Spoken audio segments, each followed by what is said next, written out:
Hello, this is Dr. Eric Bricker, and today I'd like to speak with you about OBGYNs, independent versus employed obstetricians and gynecologists. Now, there are about 40,000 OBGYNs in America, and overall, 78% of all physicians are employed.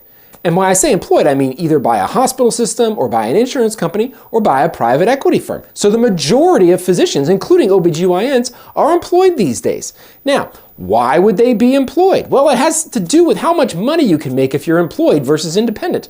So the income of an employed OBGYN it's more. It's $361,000 per year, whereas an independent OBGYN only makes $323,000 a year. Well, okay, well, why would an independent OBGYN make less? And it's because of the practice expense.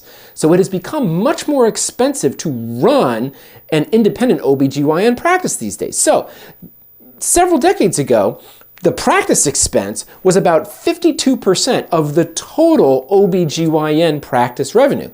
But now it's 71%. The practice expense is 71% of all the revenue that the OBGYN practice brings in. So why is that? Well, it's because the cost of running a practice has gone up and the relative reimbursement of the overall practice has gone down. So it's increased the percentage of the practice expense. Now, it's not all sunshine and roses for employed OBGYNs. They're greatly dissatisfied. So 21%, so over a fifth of all employed OBGYNs are dissatisfied with the hours that they have to work and the number of patients that they see in those number of hours. It's too much.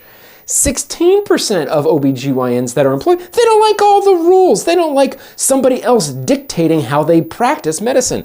And then 14% of the employed OBGYNs, they don't like the electronic health record system. That's understandable. Now, interestingly, patients themselves actually prefer independent OBGYNs. That's right. There was a study that found that patient satisfaction scores were higher for independent OBGYNs versus employed OBGYNs. And we have heard directly from independent OBGYNs how much they have enjoyed the longitudinal relationships that they have with their patients. Sometimes OBGYNs even deliver the babies that they had delivered 20, 30 years ago. So it's like multi-generational relationships that OBGYNs have with patients and their families.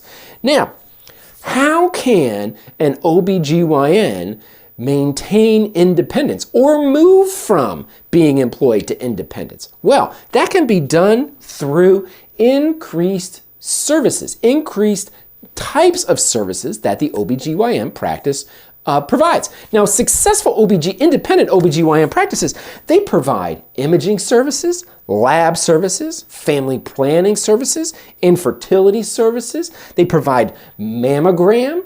Now, maintaining or even setting up all these services is super hard because OBGYNs are so busy themselves, which is why I want to speak with you about Maroka, which is a company that specifically works with OBGYN practices to act as their non-medical business partner. They do not tell OBGYNs how to practice medicine. But as far as setting up and maintaining all of these services and all of sort of the business aspect of those services, that's exactly what Maroka does. And then Maroka also sets up the practice as an ESOP, an employee share ownership program, where the OBGYN physicians and the nurses and the various staff actually have ownership in the practice, which is super helpful in regards to decreasing turnover and for succession planning for when the older OBGYNs decide to retire. So I wanted to share with you today about OBGYNs and how they can move to independence or maintain independence with the help of Maroka. Thank you so much for watching.